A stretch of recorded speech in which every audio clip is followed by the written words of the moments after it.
Hello, family, and welcome. We're in Santa Fe, New Mexico, to bring you a very special program. We want to share with you today a most magnificent tribute to Our Lady, which has been given to her by the people of New Mexico. We were able to be part of a people, even for a short time, who from generation to generation have kept alive a powerful love and devotion to Our Lady, and it is right here in our own country. We've been to shrines all over the world, but we have never seen any tribute paid to Our Lady in the world surpassing the one we experienced in New Mexico when we visited the city of Santa Fe, Holy Faith, nestled against the Sierra de la Sangre de Cristo mountains of the blood of Christ. In the Cathedral of St. Francis, there's a statue of Our Lady called LaConquistadora, which has captured the hearts and souls of the people for almost 400 years. She has been venerated longer than any other image of Our Lady in the United States. Welcome to the Cathedral of St. Francis of Assisi here in the city of Santa Fe, New Mexico. We're very happy to have you with us as we prepare to celebrate the fiesta of La Conquistadora, also known as Nuestra Señora del Rosario, Nuestra Señora de la Paz, Our Lady of the Rosary and Our Lady of Peace. Our Lady's voyage to the New World began somewhere around 1600. It was brought over to Mexico by the Spanish Franciscans or the Spanish Conquistadores. The statue of Our Lady was brought to Santa Fe, New Mexico by a Franciscan priest, Father Alonso de Benavides, in 1625 to be placed in the first parish church in New Mexico.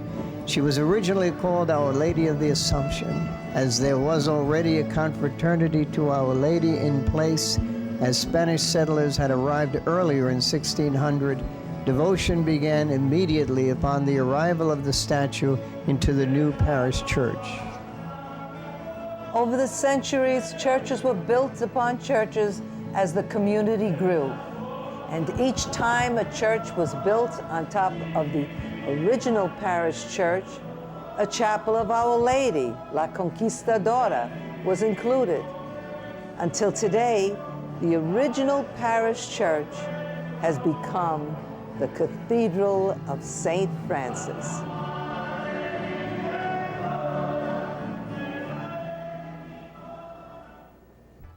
Family, we're here with Father Jerome Martinez Alire, who is the rector of the Cathedral of St. Francis in Santa Fe, New Mexico. And we're going to ask him just to give us just a few insights, if he could, about how Our Lady of Peace, La Conquistadora, has affected his flock, the people of the parish and the archdiocese.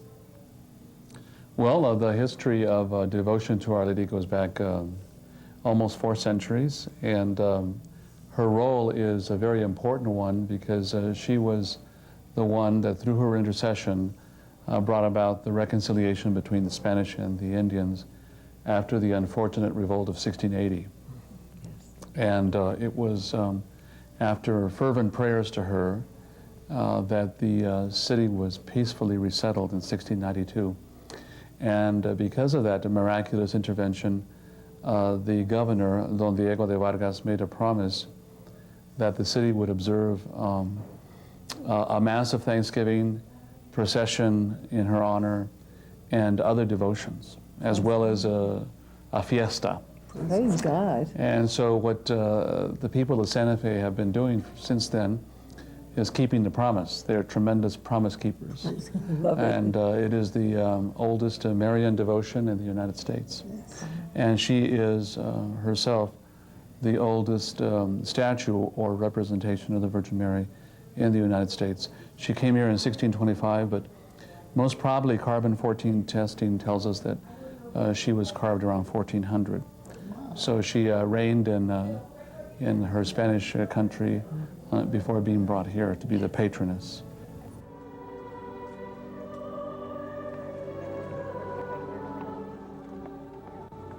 I believe she's the patroness of my vocation, since it was at these yearly masses that I first got the inclination to become a priest. It was when I was 13. She touched you. And I heard her saying to me that she wanted me to be a priest for her people. And so I feel very much a privilege to be taking care of her house here at the cathedral and being responsible for her devotions. My mother also, unbeknownst to me, made a promise to our Blessed Mother that should I be ordained, she would make her a dress. Praise God. And that's a great devotion here in Santa Fe, is ask the Blessed Mother for a particular favor, and if she grants it to you, to give her a dress. For that reason, she has a wardrobe that would be the envy of most women. I love it. 5 seamstresses worked on this cape. It took them a whole year It took them a whole year to make this by hand. It's all by hand, It's right? all by hand, and it's all gold thread.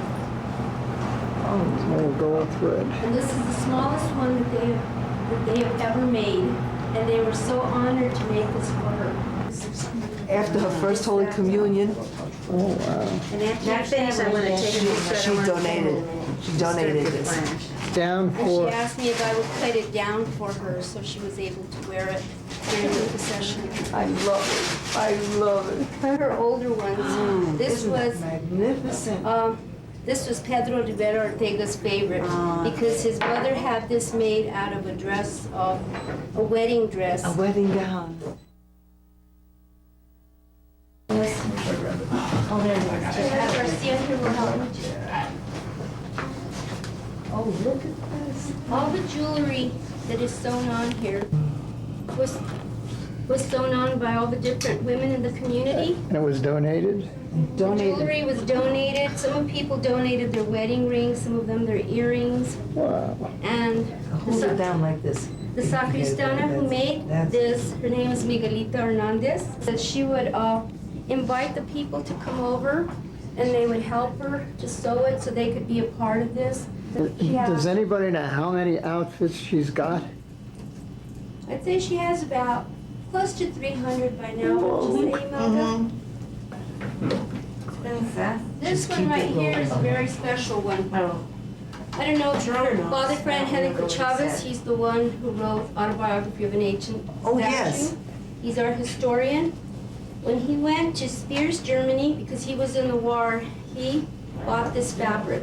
And then he commissioned one of our seamstresses, well, the sacristana, who was a seamstress, to make this dress for him. And this, it has the coat of arms, the Chavez coat of arms. This never-ending love affair has gone from father to son and mother to daughter and down the line. As each new generation grew up, they continued to carry on the ongoing faithful devotion of the former generation to Our Lady. It's a little known in our country, but it was the early Spaniards who settled in Santa Fe, New Mexico, who founded the first sodality to Our Blessed Mother in the United States. We can be sure when she arrived in 1625, in the image of Our Lady of the Assumption, they welcomed her with open arms and hearts. A beautiful and lasting love affair began in the wilds of New Mexico, and its heart has never stopped beating. Children grew into adults and change came about, good change. In 1656-59, the sodality of Our Lady decided to rename the sodality Our Lady of the Rosary. It stands to reason the statue would be given a new title. Consequently, in 1684, along with the sodality, the faithful, still living, began calling the statue of our Blessed Mother, Our Lady of the Rosary, LaConquistadora.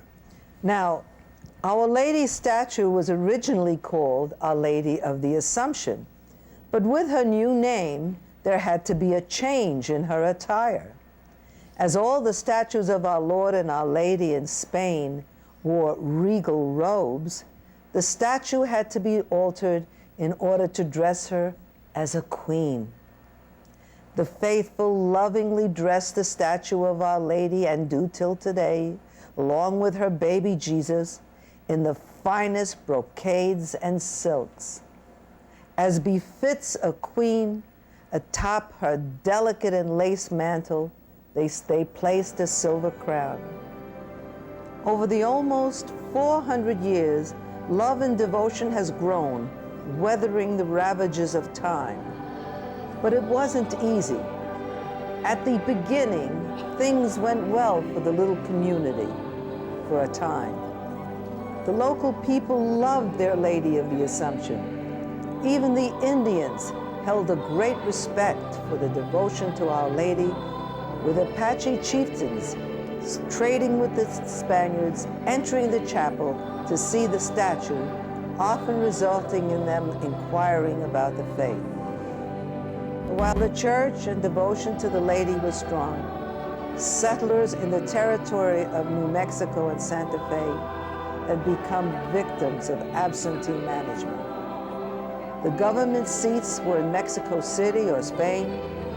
The outlying territories, of which Santa Fe was one, were left to the mercy of appointed governors who were not at all committed to building a community and or promulgating the faith, as were the original Spanish settlers of the territory.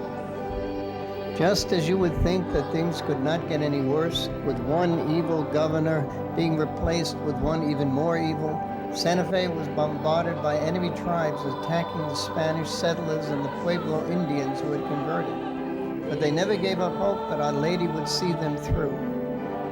They were the ones who kept the faith and kept the morale of the community going. Old people died and children were born during that time. They still held on to the devotion to their Lady, their Conquistadora. She had conquered their hearts and their souls. They had been faithful to her. She would take care of them. And she did. There were times during those hard years when our Lord Jesus and their Conquistadora were all that they had to hold on to. But they did hold on. They prayed and petitioned for a hero to rescue them from their plight. And Our Lady did not let them down. A hero was sent from Spain to be their new champion, General Don Diego de Vargas. The Blessed Mother's intercession as a mother of peace has brought about great unity in a variety of cultures. Catholics of Spanish background, Catholics of Native American background, Catholics of Anglo background.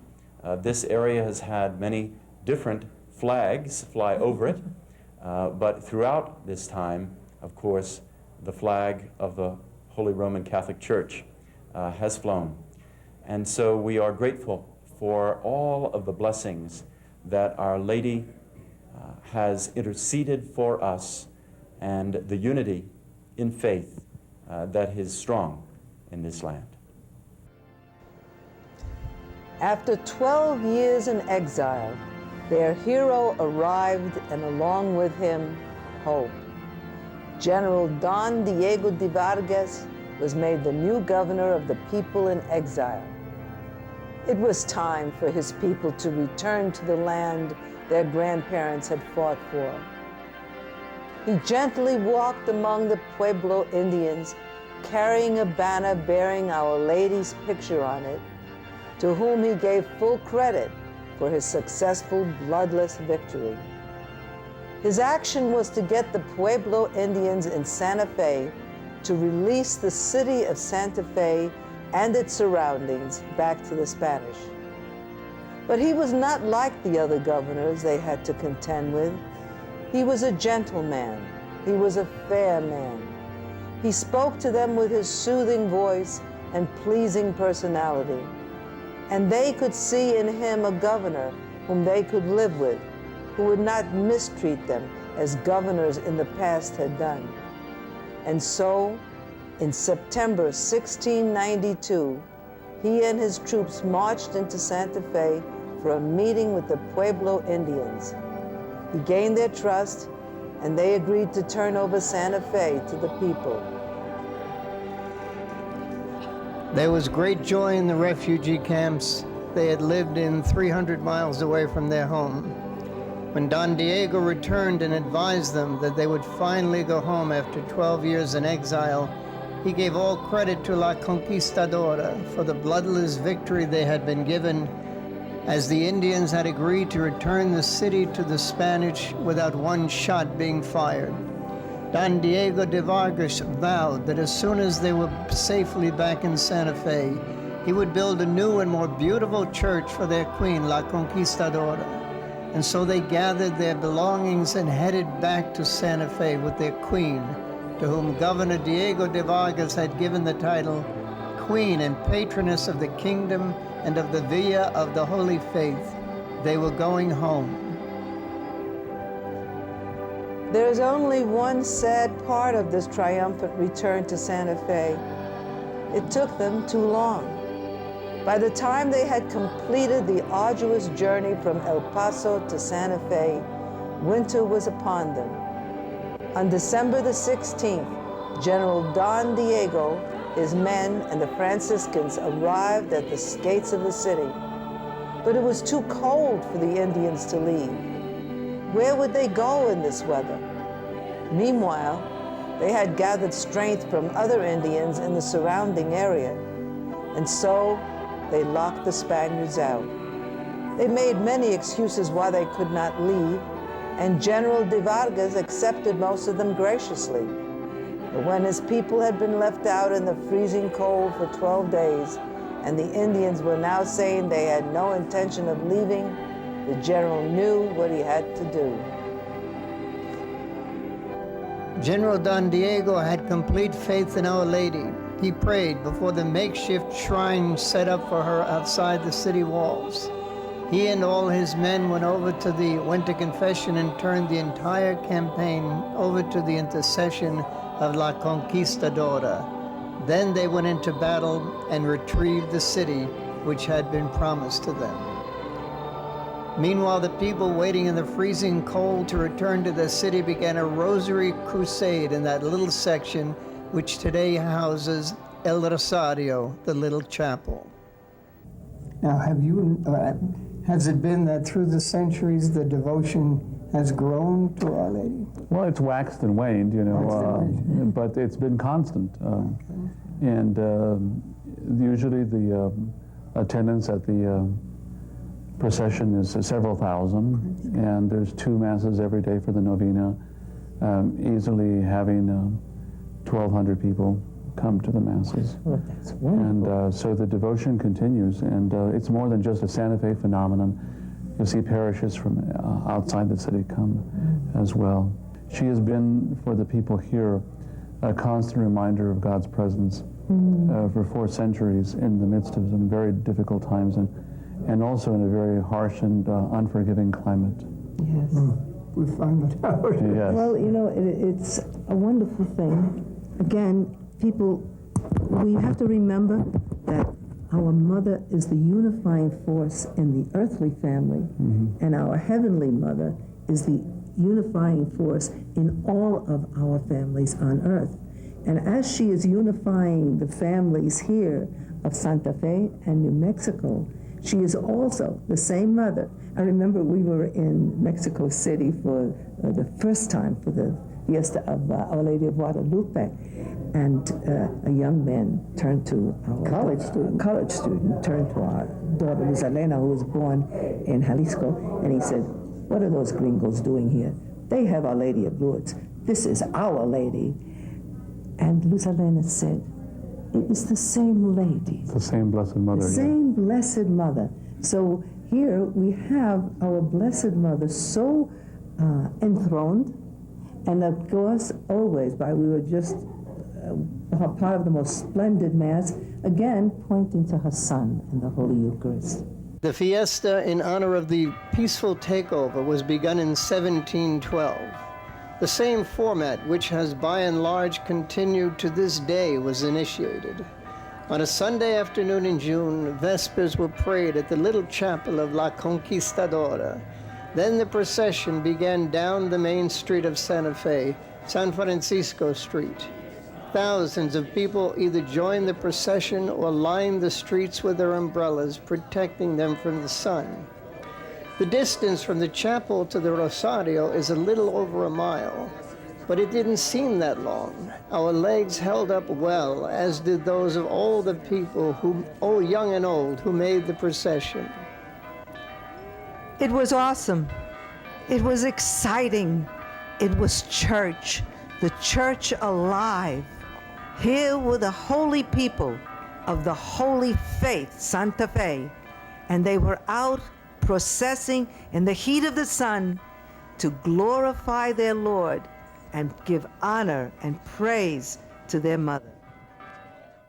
Over the years, different groups of people have been given the honor of carrying the litter on which La Conquistadora reigns, from the cathedral down to the Rosario on that first Sunday, and then back 9 days later. Today, there is a group of men called Caballeros de Vargas. It is an honor guard in more ways than one. We're told that in any procession or festival in which the statue is to take part, the caballeros are there to escort her. There is a long waiting list to become a caballero. We're not sure what the qualification requirements are to become a caballero, but in interviewing a few of them, we were told that being a caballero was a lifelong dream for many of them. We can see from the eyes of many of those who are around Our Lady's image here a great love. It is such an affirmation to see all the groups that take part in these processions and celebrations each year.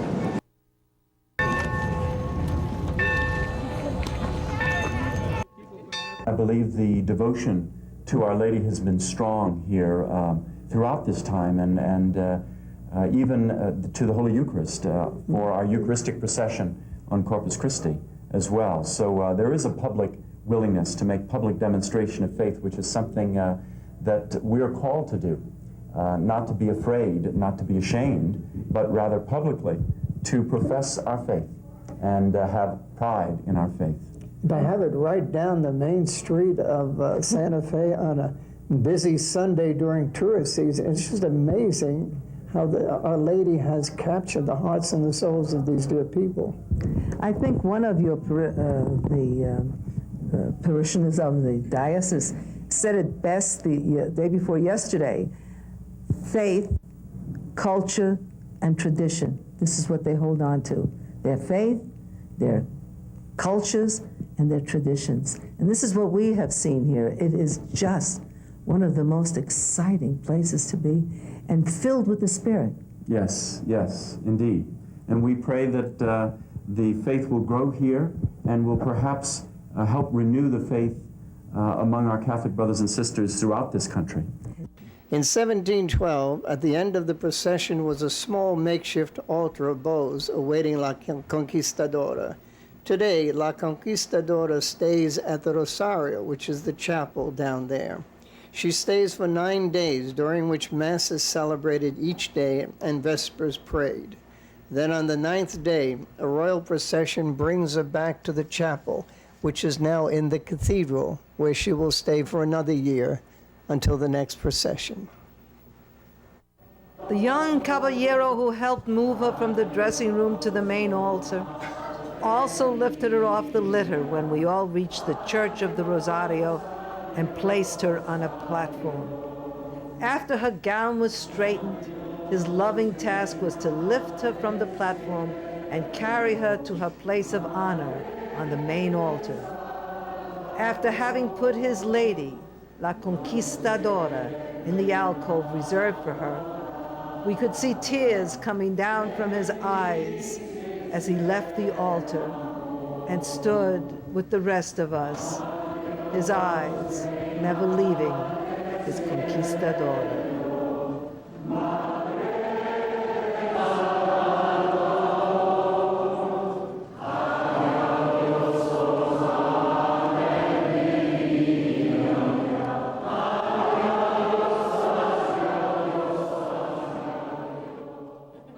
Very very special young man and woman while we were there. They were both part of the quadrilla, which is Don Diego de Vargas' staff. He played the part of a governor, and she played the part of an Indian princess. They were very refreshing young man and woman. Beautiful. You look so great. Who made your costumes? I just arrived.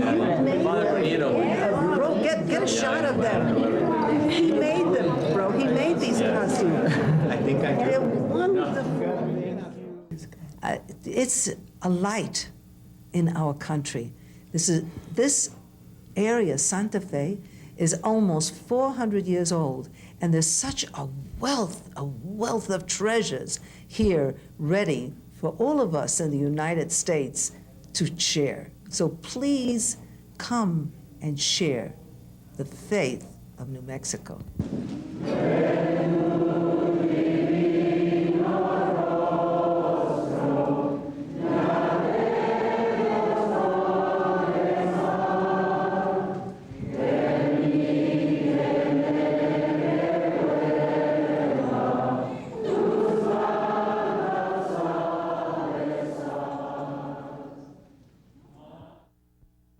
Folks, you got to come to New Mexico. The faith is alive here in New Mexico. We're so proud of this community. We're so proud to be Roman Catholic here. We're so proud of you all for keeping the faith and being a light sometimes in the darkness.